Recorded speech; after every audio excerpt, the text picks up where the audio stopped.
Bonjour à toutes et à tous, bienvenue sur cette nouvelle vidéo de l'investisseur international et aujourd'hui vous le voyez, je suis de nouveau accompagné. Aujourd'hui c'est Chloé qui est avec moi. Salut Chloé, comment vas-tu? Salut, comment ça va? Très bien, je suis très content de t'avoir. Ça fait très plaisir dans le sens où on en a fait une il n'y a pas longtemps, on s'en souvient tous avec Louis qui était aux Philippines. Et là aujourd'hui je tenais à continuer à faire le petit tour du monde. Alors, on reste en Asie du Sud-Est et là cette fois-ci c'est avec Chloé qui, pour le coup, a de l'expérience aussi en Asie du Sud-Est, c'est ce que je trouve très intéressant, et elle va pouvoir vous partager ça aujourd'hui, parce que, si je ne me trompe pas, ça fait plus de 15 ans que tu vis en Asie, c'est ça, Chloé, hein? Alors ouais, je crois que j'ai emménagé en Asie en 2006 Yes. et au Cambodge, ça doit être 2012. Donc oui, ça fait une dizaine d'années au Cambodge et puis de manière générale, on est dans la région avant. Ouais, super. Donc oui, une belle région avec plein d'opportunités, avec des gens super et ça fait plaisir d'y vivre. Bon, bah, top. Qu'est-ce qui t'a amené au Cambodge d'ailleurs au départ? C'était pour le travail ou c'était... Oui, c'était à l'époque, je bossais, alors à l'époque c'était différent, je bossais vraiment pour des multinationales. J'avais quitté ASJ pour bosser pour le groupe LVMH. Ouais, Et quand ils ont fermé leur bureau au Cambodge, j'ai choisi de rester parce que j'avais un enfant en bas âge, pour plein de raisons. d'accord. Bon, bah, super. Et là, du coup, tu es dans la capitale du Cambodge, Phnom Penh. Ouais, je suis à Phnom Penh. On reviendra après, je pense, ensemble sur le Cambodge et sur les Yes. différentes villes.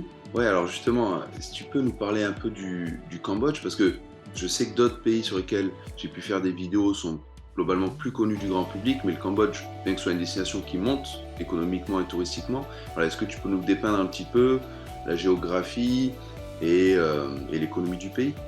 Ben oui, en effet, c'est vrai que le Cambodge, c'est un pays qui est assez méconnu parce qu'il s'est ouvert au tourisme plus tard. C'est aussi un pays dont on est proche pour plein de choses en France parce qu'il y a une grosse communauté cambodgienne. Sinon, c'est un pays qui est vraiment dynamique économiquement. C'est en termes, enfin, pour un investisseur, c'est vraiment le moment d'y investir. Mhm. C'est un peu la Thaïlande dans les paramètres économiques. Ouais, C'est la Thaïlande il y a quelques dizaines d'années. C'est un pays hyper d'accord. dynamique. Entre 2000 et 2019, on était à 7% de croissance annuelle. Ce qui est énorme. Donc vraiment, c'est effréné. Mhm. Après, forcément, on a eu un setback en 2021. Et puis là, on a fermé 2022 à 4,8, je crois. Donc D'accord. voilà, forcément, ça s'est ralenti avec le Covid, mais ça reprend extrêmement vite. Donc c'est un pays qui rattrape en fait son retard de développement assez rapidement. C'est aussi pour ça que c'est très intéressant pour les investisseurs. Après, donc on disait que moi je suis à Phnom Penh, la capitale. On Ouais, va parler plus en détail de Siem Reap, qui est la deuxième ville du Cambodge et qui est une ville vraiment particulière pour les Cambodgiens et pour l'histoire, puisque c'était la capitale de l'Empire Khmer. C'est là où se trouve tout le parc archéologique des temples d'Angkor. Et ouais, la plupart des gens en France en fait connaissent plus Angkor que bien Siem sûr, Reap et bien que Phnom sûr. Penh d'ailleurs, puisque c'est magnifique, c'est considéré comme la huitième merveille du monde et que la plupart des gens en fait passent par le Cambodge et vont directement à Siem Reap pour voir les temples d'Angkor. Ok, donc ouais, tu parlais du coup de Siem Reap, où se trouvent justement les temples d'Angkor Wat. L'autre jour, on en parlait un petit peu là, ensemble sur d'autres thématiques, mais tu me parlais du développement de la ville, en termes d'infrastructure, que le gouvernement mettait les choses en place, et ça va nous faire après un lien sur un programme dont on voulait spécifiquement parler aujourd'hui. Pour le coup, le développement de Siem Reap est hyper intéressant parce que faut savoir qu'en termes d'aménagement urbain, au Cambodge, on n'a pas été extrêmement, comment dire, organisé au début parce que justement, quand tu es à une croissance de 7% pendant presque 20 ans, Ouais. tout marche, le pire comme le mieux. Et puis, c'est tellement rapide que le développement urbain n'est pas forcément harmonieux. Mm. Et ce qui est génial sur le développement de Siem Reap, c'est qu'il y a vraiment une réflexion profonde qui a été amenée pour savoir comment développer la ville, puisque du coup, c'est un nombre impressionnant de tourisme, c'est aussi la deuxième ville du pays, sachant qu'ici, maintenant, il y a une vraie classe moyenne et classe aisée qui s'est développée. Donc, il y a un besoin de développement aussi au côté business pour cette ville. Et du coup, il y a eu une vraie réflexion profonde qui a été amenée et qui a abouti au Master Plan 2021-2035. D'accord? Donc pour le coup, on est vraiment sur une planification longue, établie. Et toute la problématique de Siem Reap, c'est comment développer la ville sans qu'elle perde son âme. C'est une ville où il y a toujours eu des restrictions de construction en hauteur. Enfin, pendant longtemps, il y a eu des restrictions dans le cœur historique. On ne pouvait pas construire au-dessus du Palais Royal, enfin plus haut que le Palais Royal. Le problème, c'est qu'on ne veut D'accord. pas tomber dans le développement, le problème inverse, avec des villes hyper étendues, où tu as Ouais. des milliers d'hectares de bitume, où tu as beaucoup de trafic pendulaire, donc ça fait beaucoup de gaz à de gaz à effet de serre. Et du coup, il y a une décision qui a été prise de développer Siem Reap en compact et multi-usage. Le but à l'échelle du développement de la ville, c'est en fait, si tu as une ville qui se développe avec plusieurs centres-villes, tu as moins de trafic pendulaire. Et si tu arrives à avoir des lieux où tu peux vivre, travailler et consommer, tu te déplaces aussi moins. Donc c'est vraiment d'avoir des espaces de vie un peu partout, plutôt que d'avoir un hyper centre-ville, hyper congestionné, et puis du trafic pendulaire vers les périphéries où tu habites. Et le développement dont on va parler, Rose Apple Square s'inscrit totalement dans ce type de développement. Alors, ok, ouais, bah, super intéressant. Et du coup, Rose Apple Square, c'est ça, c'est vraiment l'idée de bureau, résidentiel, commerce, tout en un, où les gens, voilà, c'est un lieu de vie à part entière, quoi. C'est une mini-ville dans la ville, quoi. C'est un lieu de vie à part entière, et d'ailleurs le développeur qui développe ça, ULS, est vraiment spécialisé dans les community-based residential area. C'est-à-dire que ce qu'ils veulent, c'est vraiment faire des lieux de vie où les gens interagissent. Pas des immeubles où les gens se croisent jamais. Et il y a plein de lieux dans Rose Apple Square qui sont faits justement pour que les résidents interagissent, qu'il y ait cette relation en fait entre les individus, entre les générations, que ce soit des lieux de vie et pas un immeuble vide, sans âme, Ouais, je vois bien. tu connais pas tes voisins, ou voilà, D'accord. personne ne habite dans ces trucs-là.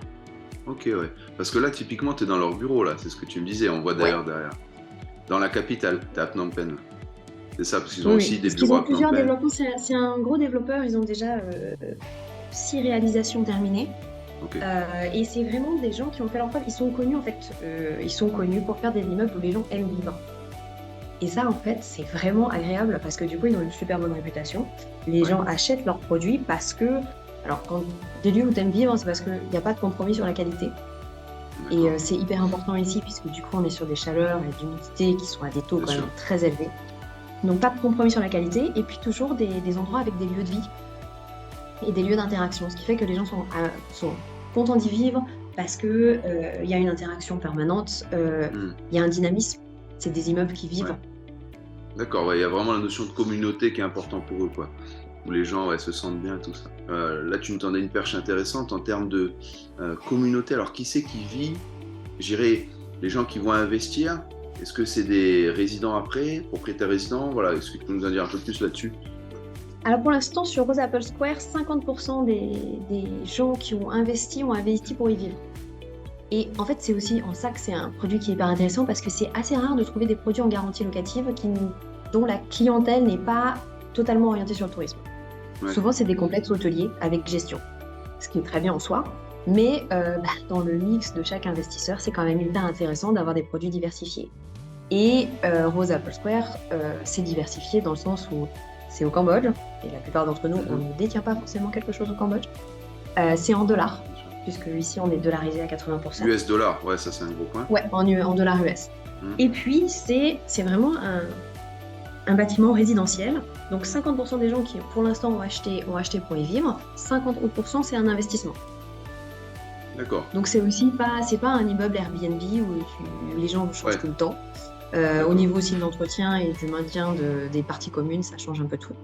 Bien sûr. Ah ouais, tu as beaucoup de propriétaires résidents. Ok. Et c'est, ça tu m'en parles un peu l'autre jour, enfin on en parle ensemble, mais c'est et des Cambodgiens et des internationaux, mais il y a beaucoup de Cambodgiens quand même dans résidents. Alors il y a un bon mix.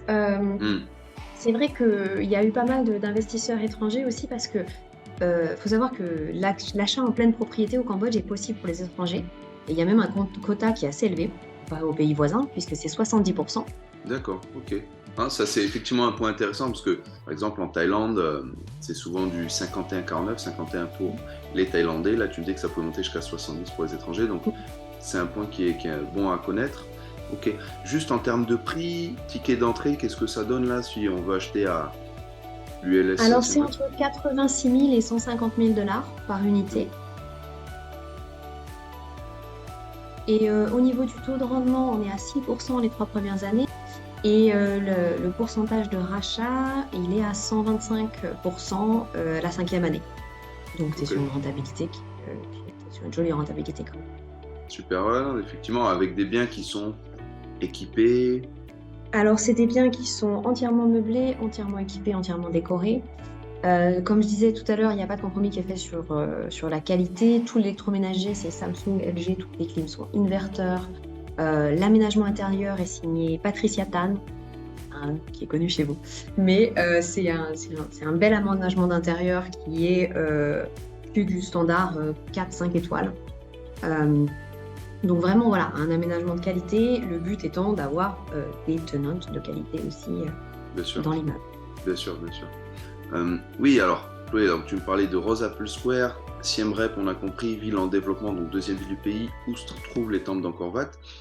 Justement, où se trouve Rose Apple Square par rapport au temple et dans la ville, quoi. Alors justement, Rosa Apple Square, c'est dans l'hypercentre, c'est dans le cœur historique de la ville. C'est dans la zone qui était Ok, déjà limitée en construction en hauteur avant même le plan de développement de la ville.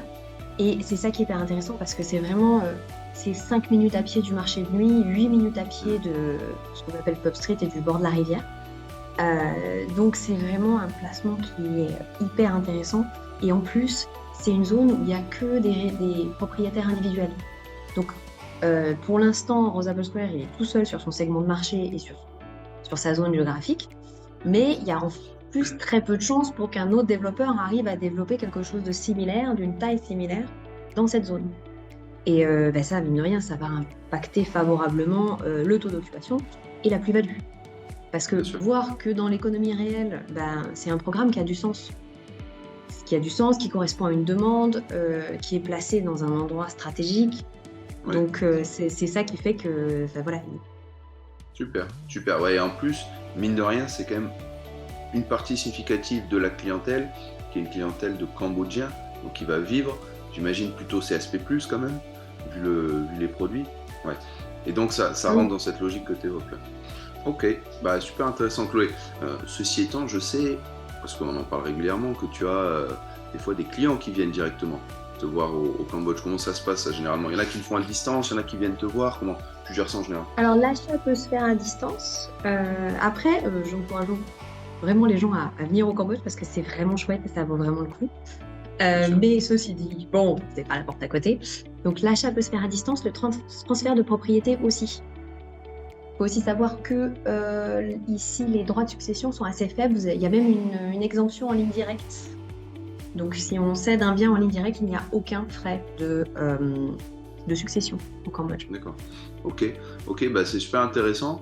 Là, l'idée, c'était d'être assez incisif et enfin qu'on puisse bien expliquer aux gens ce qu'il en est, mais évidemment, c'était quand même un survol pour autant. Donc, n'hésitez pas à commenter si vous avez des questions, si vous avez des partages d'expérience sur vos investissements immobiliers au Cambodge, bah, on sera toujours intéressé d'en discuter avec vous. D'ici là, je vous dis à très bientôt. Chloé, je te souhaite une bonne journée. De toute façon, Mais toi aussi, merci beaucoup. on est en contact. Merci, au revoir.